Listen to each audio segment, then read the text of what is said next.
Fear Not, Episode 66. Hi, I'm Billy Atwell, and I believe that consistently facing your fears is the only way to realize your truest self and to make those confident choices that will help you to obtain your deepest held hopes and dreams. I have faith that this podcast series will show you that you are not alone, that it will strengthen you and give you courage to face your fears, and that it will help you to permanently cross over into a life of living beyond your fears. Join me on this journey as we listen and learn from others as they share their experiences in facing and overcoming their own fears.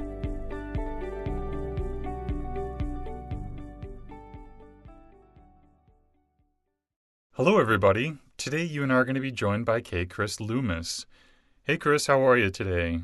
Hi, I'm great, Billy. Thank you. Yeah, my pleasure. Are you ready to fear not today? I am. In 2013, Kris and her husband sold all their possessions and moved to Ecuador. They first settled in Quito, and it was from that time in their lives her upcoming book, 30 Days in Quito, Two Gringos and a Three-Legged Cat Moved to Ecuador, is based. While living in Ecuador, Kris got to work realizing her lifelong aspiration of becoming a serious writer. Last year, she published 2 nonfiction books that help busy people incorporate more yoga and meditation into their lives, as well as a collection of short stories, The Monster in the Closet and Other Stories. Kris, can you take a few moments to fill in the gaps and maybe give us an additional brief glimpse of your personal life? Oh, sure, Billy. Like you said, my husband and I moved to Ecuador in 2013, and we first lived in Quito. We stayed in Quito for about 6 weeks while we were obtaining our residency papers.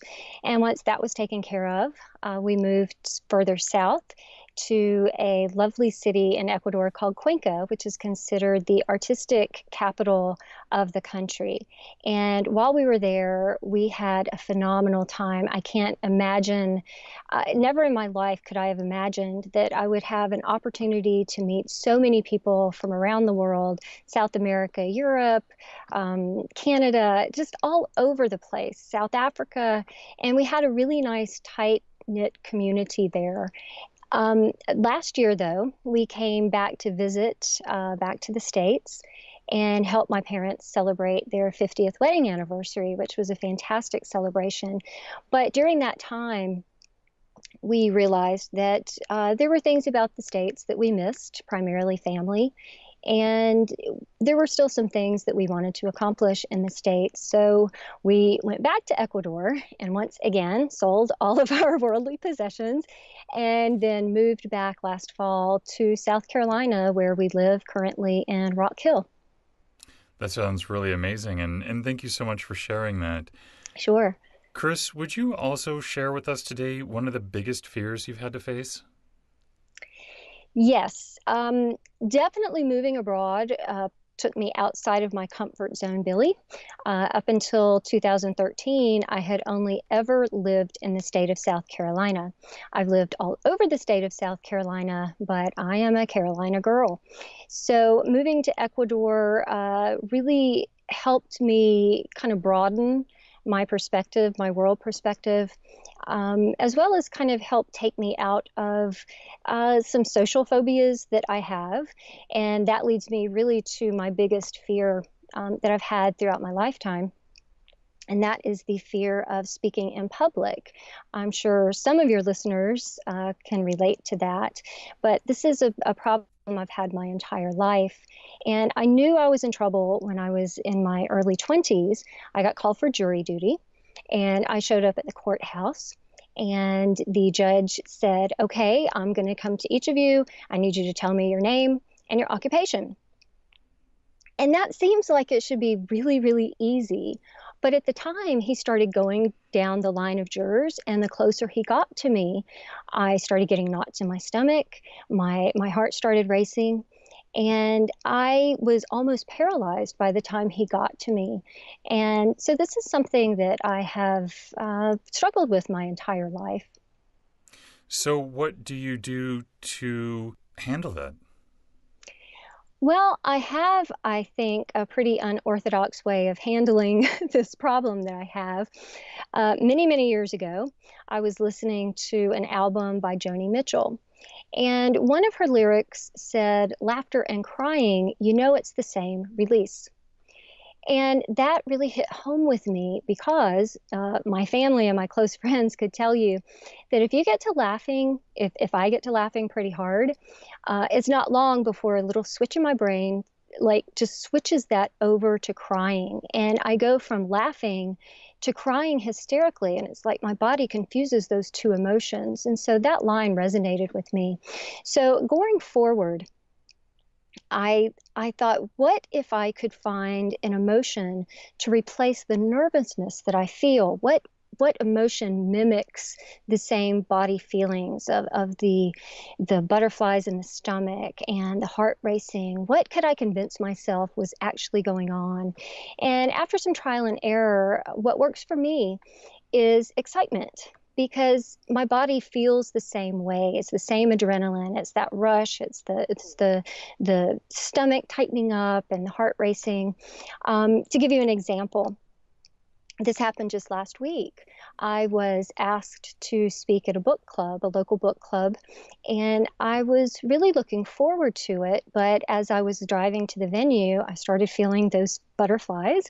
I started feeling my heart racing, and I just had to remind myself that what I actually was feeling was excitement about the opportunity to share my joy of writing, my joy of yoga, my joy of fiction with a lot of people that have the common interest.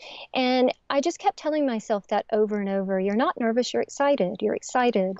And truly, by the time I got there, I was extremely enthusiastic. I had a wonderful time and I was excited. So that works for me about 95% of the time. I just had a conversation with Dr. Benura about that today, about that similarity and flipping your perspective on those internal emotions. This must be so serendipitous. I'm sorry. No, that's cool. I Yeah, mean, it's yeah. true. It really is all about attitude and taking, a negative emotion and flipping it, just flip it around. It takes practice. It's not something that I could do immediately, but it has worked so much for me. Maybe it could help someone else. What else have you come across that you could share with us today that's helped you to face fear? Well, one of the things I think that a lot of people could benefit more from is habits, developing good habits. And why I say that is because in my life, I have found that if I don't maintain certain habits, I feel a bit out of control. And whenever you are having a fearful moment, that's one of the first things that happens. You feel out of control.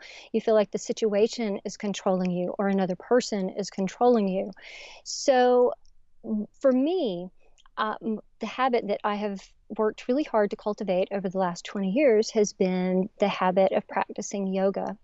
And whether I am at home, whether I am on vacation, whether I am in the midst of an international move, the first thing I do every day is yoga. And what it does is it gives me something that I know I can control. It's a habit that I have control over and no one else can take away from me. So that is something that I would encourage others to do, would be to find a good habit that you can incorporate into your daily life. Are you ready for the speed run? Yes, I am.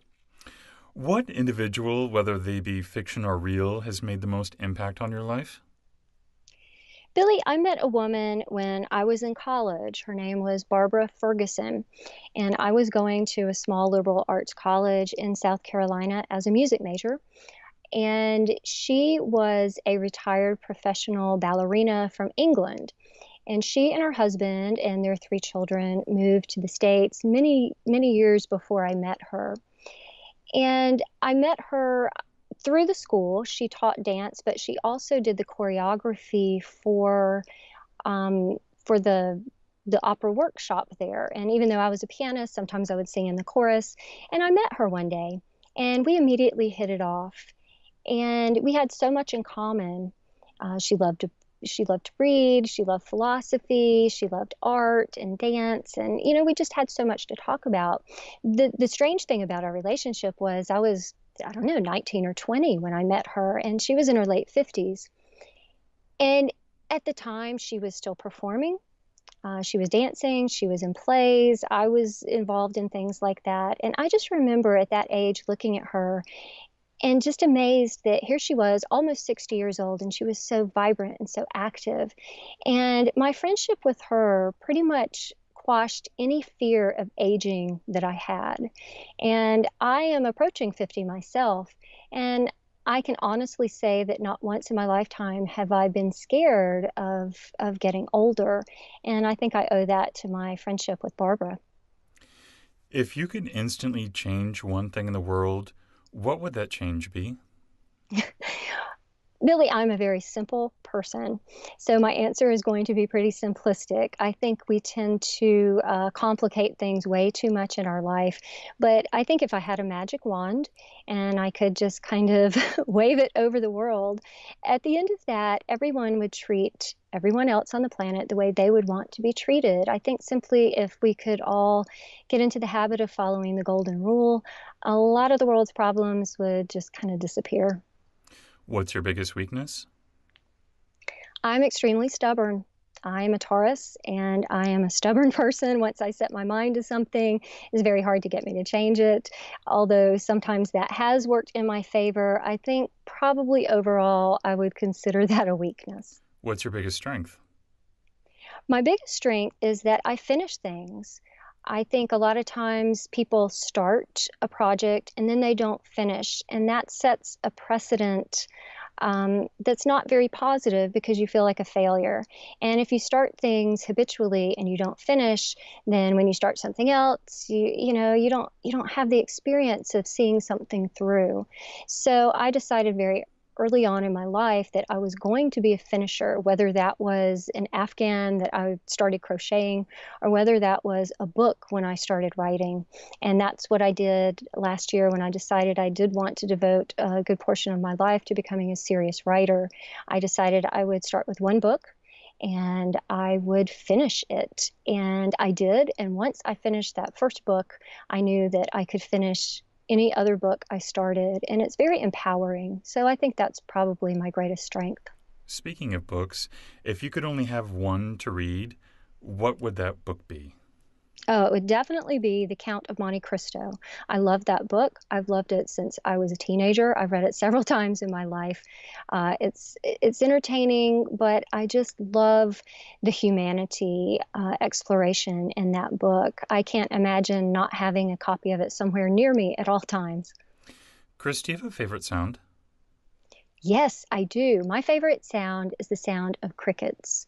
And when I lived in Ecuador, we were living in cities and I didn't have crickets.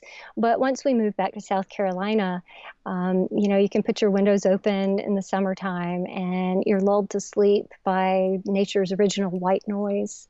I love crickets.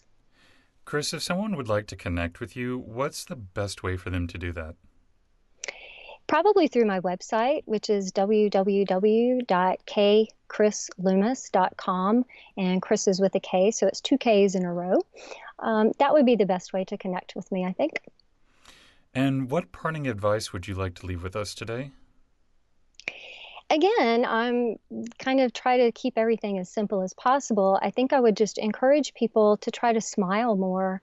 I have found through my life that it's very difficult to be afraid or scared of something when you're smiling. And smiles are contagious, and it's a really easy way to connect with other people. So I think I would just encourage people to give a few more smiles out. That's really excellent advice. And I also want to let everyone know, too, that Kris has generously donated a copy of her book, The Monster in the Closet. So if you would like the opportunity to win that book, visit the giveaways page at livingbeyondyourfears.com to submit your free entry form today. Kris, you are amazing. Your energy is so wonderful, and I'm so glad you came on the show today. So thank you. Oh, thank you for the opportunity, Billy. I had a great time. Thank you for joining me today. And remember, you cannot achieve everything, but you do have the God-given ability to achieve anything. So stay focused, out of fear, and keep on keeping on. Until next time, be well and peaceful. For more information on today's episode and guest, or for resources that will assist you in overcoming your fears, visit livingbeyondyourfears.com. And don't forget to subscribe to this podcast, where 3 times a week we move to a life beyond our fears.